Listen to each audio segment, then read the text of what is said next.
let's move on and talk about Joe Ryan, because he is a fascinating. Mhm. We also got Joe Ryan questions, a weird Joe Ryan question, but I think one that's really interesting. Joe Ryan is another kind of pivot point in the offseason, I think. Projected in arbitration to make $5.8 million. Probably would have been a little bit higher had he not tanked a little bit down the stretch. Also a free agent in 2028, so 2 more full years of team control. 29 years old. Joe Ryan, 171 innings in 2025, a 3.42 ERA, almost an identical 3.46 expected ERA. Struck out a very healthy 10.2 guys per 9. Really doesn't walk anybody either. Just a really consistent, I think we can safely bucket him in that, like, you would feel confident that Joe Ryan could start a playoff game, even though the Twins didn't feel confident in that last time they started him in a playoff game. Here's my question. Allegedly, Jeremy, the asking price for Joe Ryan starts at 2 consensus top 50 prospects. What do you make of that? And I guess my same question here that I asked around Pablo, like, do you expect him to be back next year? Try and give us some odds here. And do you think he's more or less likely than Pablo Lopez to be moved this offseason? More likely. Okay. Significantly more likely. And when I talked about Pablo Lopez, I used the words well-spoken. When you're around younger guys, there's something to be said about that. The words I would use about Joe Ryan are outspoken, which I think is okay at some points and less okay at other points when you are around guys that you're trying to lead. He's got a different style of leadership, I think. And I think the when you're good, like, that's how you lead, right? But there was some comments, always unattributed, after the trade deadline, where someone was like, one of the players reportedly was like, "Who wants to be here? If no one else wants to be here, get rid of me." Like, everybody just assumed that's Joe Ryan. Right? I assumed that it was Ryan Jeffers, actually, but go on.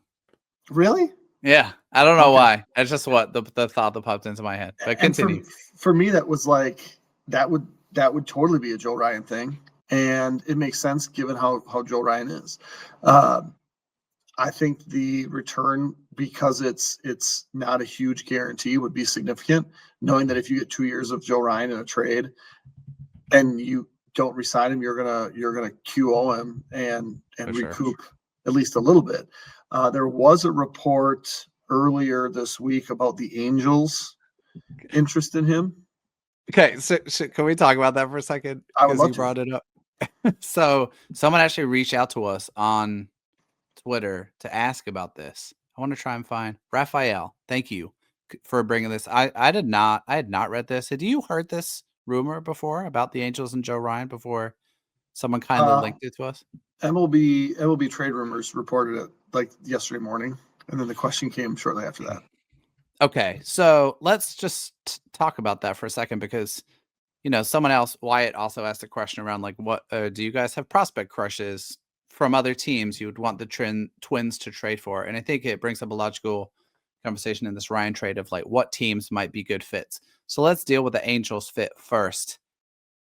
That strikes me as such a weird one. You mentioned earlier, Jeremy, teams who don't have a good major league team and don't have good farm systems are really boring. That's the Angels. That is them. However, they do have some interesting players. We've talked a decent amount about Zach Neto as a, like, potential former Twins draft pick, the Brooks Lee draft cycle, but that, yes, they're bad and their farm system is bad. And so Raphael called out Tyler Bremner, who have to start with Bremner. I mean, 100%. And like, here's the thing though, right? I think most prospect lists have Bremner as a consensus top 100 guy. Right. The Angels potentially have another fringy top 100 guy in George Klassen, who actually pitched at Minnesota and throws 100.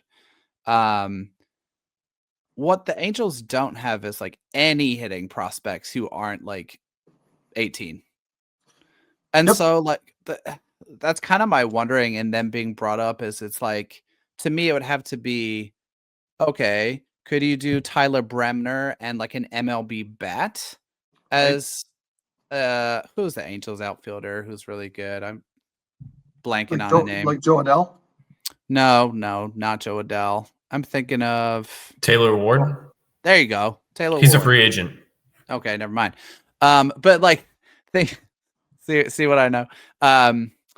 Just thinking creatively, right? Of like, do you maybe potentially go the route of like a high end prospect who you feel confident can move fast? And like, I feel like there's this blueprint now in Trey Savage for a guy like Tyler Bremner, who you're like, ooh, maybe he can do 1 year and zip through the minors and then contribute and maybe package him with a major league hitter. I just don't know if I see the Angels farm system as a good fit.